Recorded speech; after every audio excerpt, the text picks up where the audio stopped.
Bismillahirrahmanirrahim.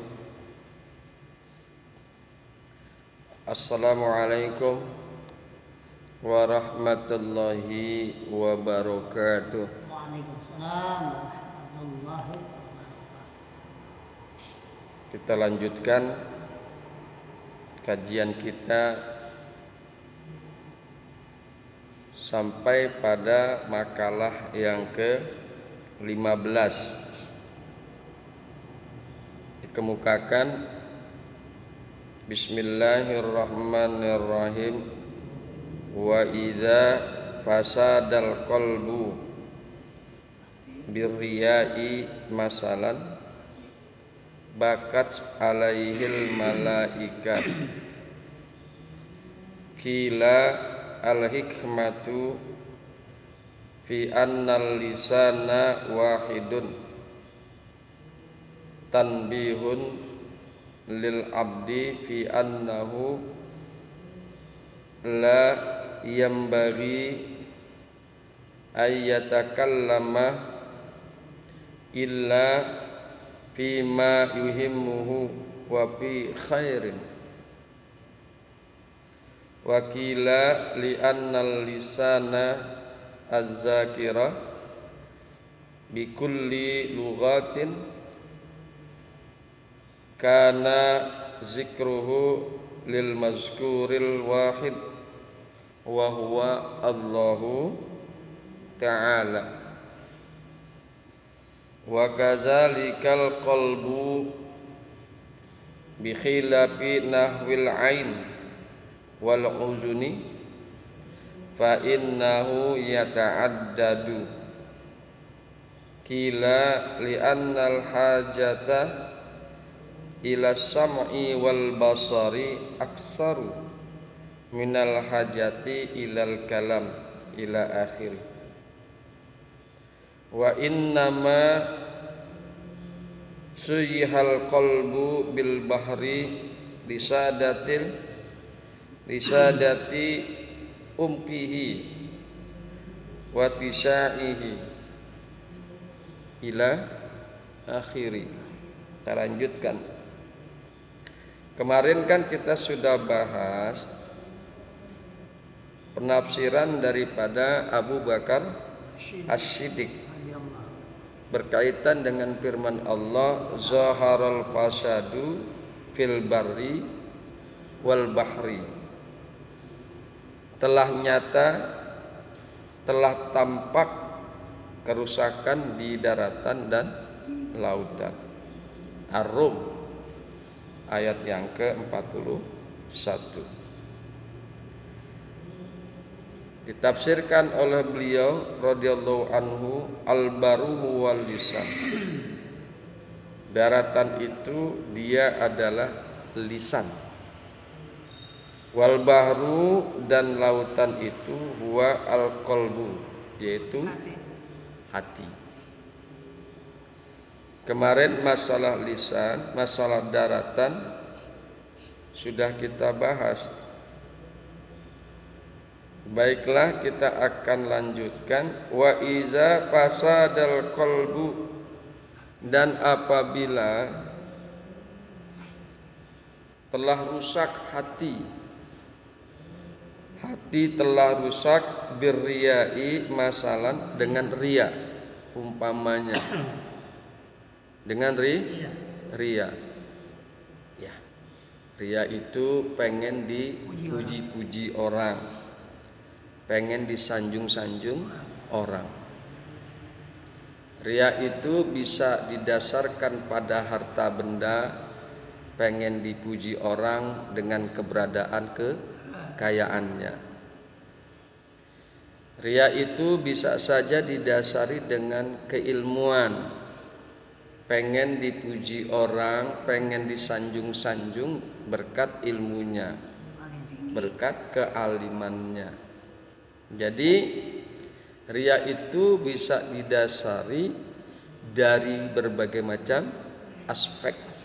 Intinya bahwa ria itu pengen dipuji orang, pengen disanjung-sanjung orang. Wa iza fasadal qalbu bakat alaihil malaikatu. Dan apabila hati telah rusak, maka menangis malaikat atasnya. Malaikat itu menangis dengan asbab hati yang rusak.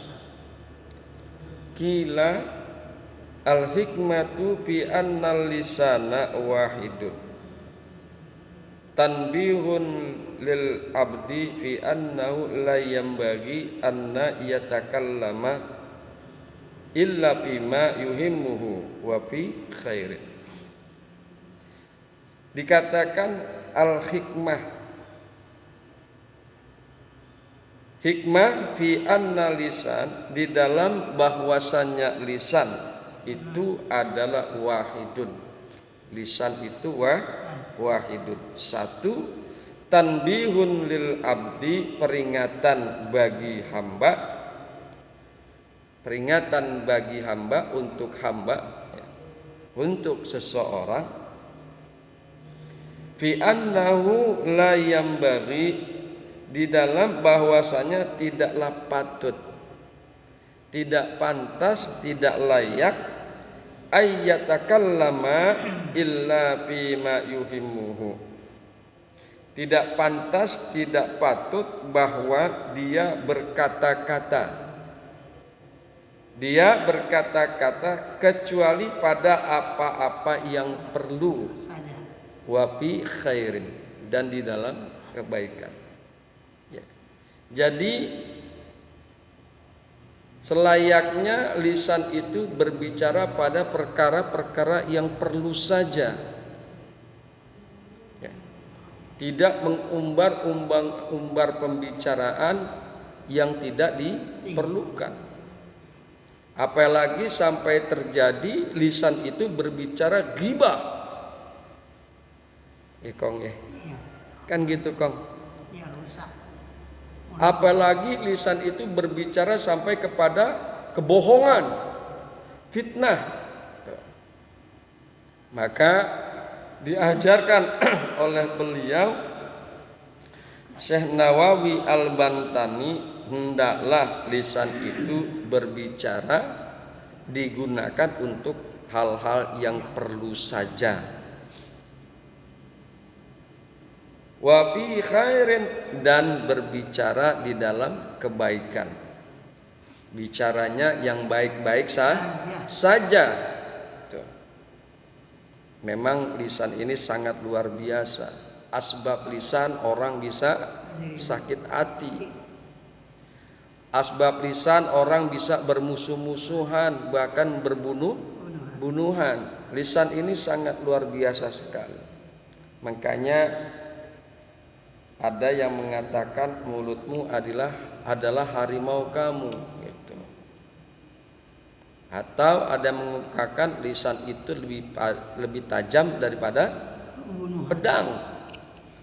Lisan itu lebih tajam daripada pedang. Karena apa? Dengan asbab lisan maka efek negatif dapat timbul. Ya, misalnya permusuhan, pembunuhan dan lain sebagainya.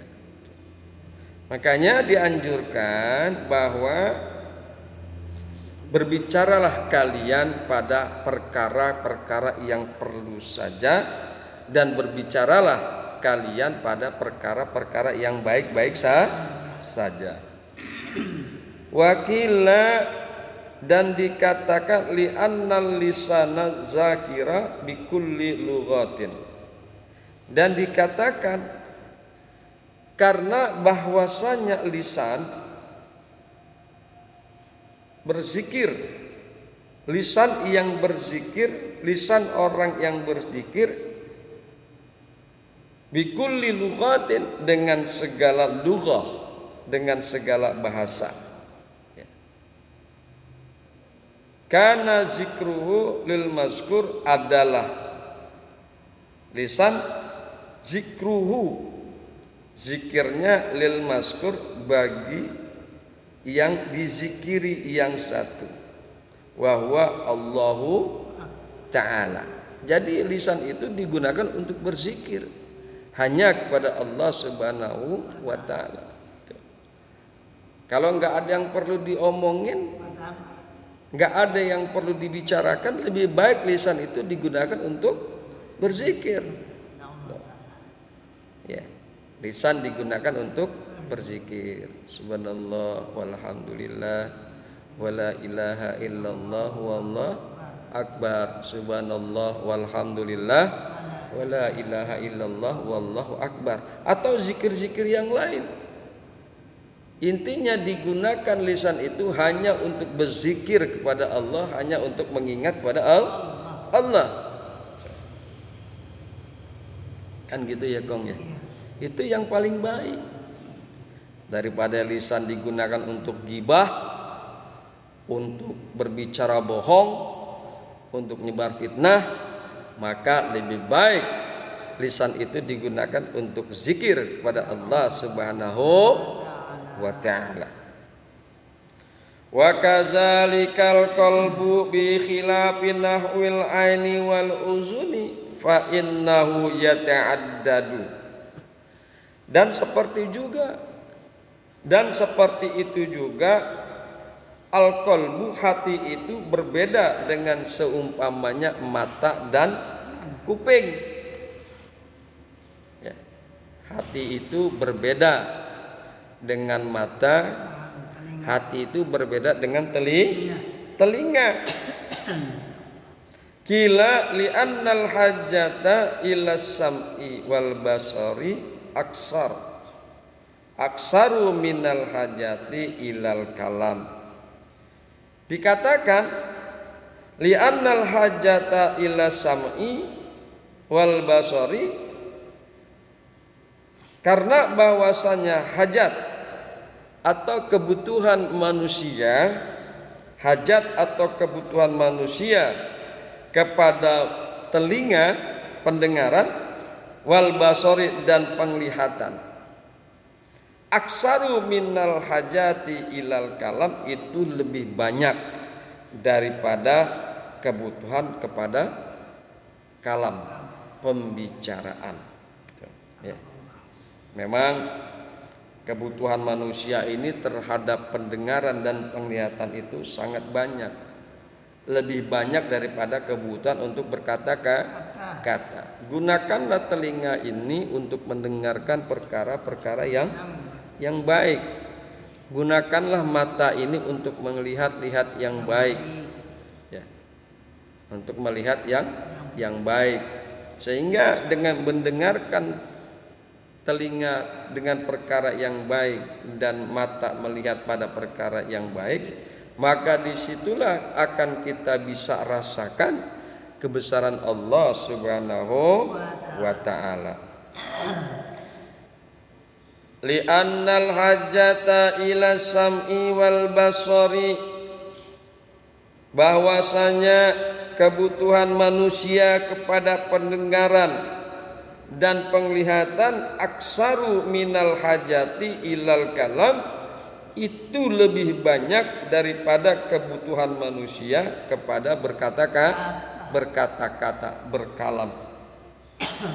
Wa inna ma subbihal qalbu bil bahri li sadati umkihi wa tisaihi, dan sesungguhnya diserupakan hati dengan lautan,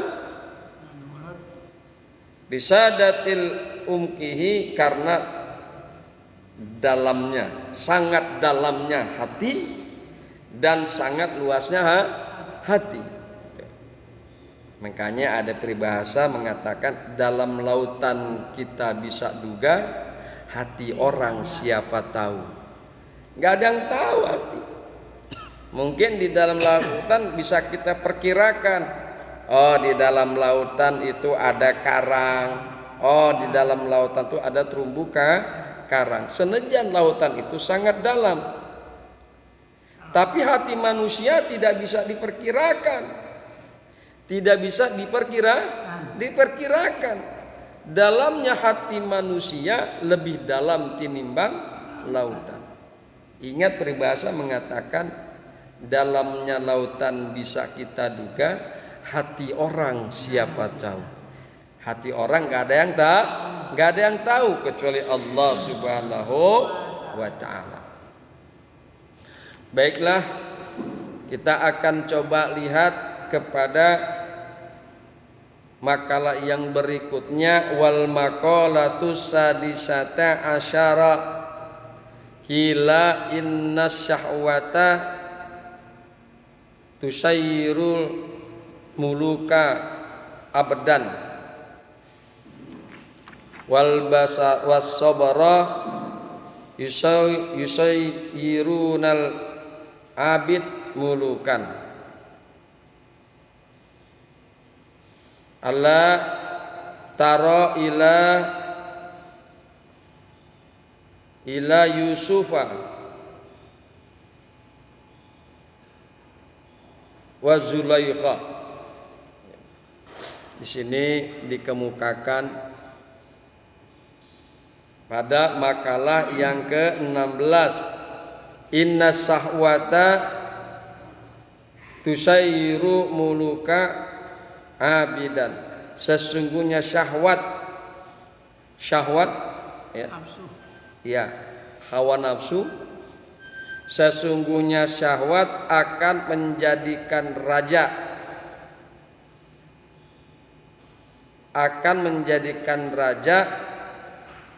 menjadi budak,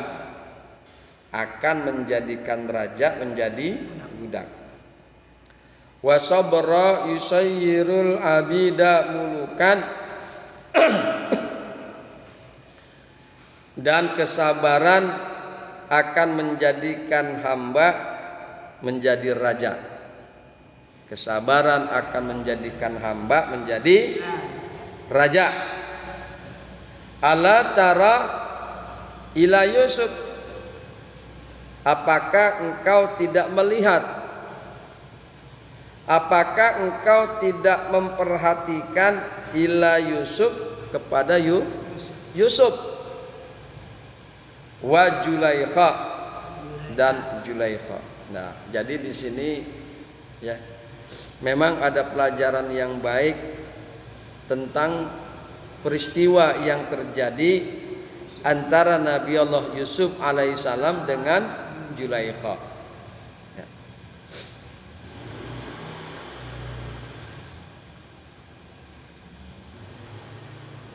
Inna sahwata tusayyiru muluka abidan. Sesungguhnya syahwat akan menjadikan raja sebagai budak. Menjadikan raja jadi budak. Syahwat tuh. Ya. Menjadikan raja jadi budak. Fa inna man ahabba syai'a fa huwa abduhu. Maka sesungguhnya man ahabba syai'an, barang siapa yang mencintai sesuatu, bahwa abduhu, maka dia itu adalah hambanya sesuatu tersebut. Barang siapa yang mencintai syahwat, maka dia menjadi hambanya syahwat. Barang siapa yang mencintai hawa nafsu, maka dia akan menjadi hambanya hawa nafsu. Barang siapa yang mencintai maksiat, maka sesungguhnya dia akan menjadi hambanya maksiat. Barang siapa yang mencintai keharaman, maka dia menjadi hambanya keharaman. Kan gitu ya kok. Ya. Jadi inna syahwata tusayyiru muluka abidan. Sesungguhnya syahwat akan menjadikan raja-raja menjadi budak. Kemudian wasabara yusayyiru abida mulukan, dan kesabaran akan menjadikan seorang hamba akan menjadikan hamba-hamba menjadi raja. Dengan asbab kesabaran maka bisa jadi seorang hamba itu akan menjadi raja. Makanya kita suruh diperhatiin tuh. Apakah kalian tidak perhatikan terhadap peristiwa antara Yusuf dan Zulaikha? Ekong ya. Emang ini kitab sangat luar biasa untuk mengkaji diri kita. Mengkaji diri kita ya. Ya, kita ini sama-sama belajar ya Kong ya. Ya betul. Iya. Sama-sama belajar, mudah-mudahan apa yang kita pelajari ini bisa kita amalkan. Subhanakallahumma wa bihamdika asyhadu alla ilaha illa anta astaghfiruka wa atubu ilaik. Assalamualaikum warahmatullahi wabarakatuh. Waalaikumsalam.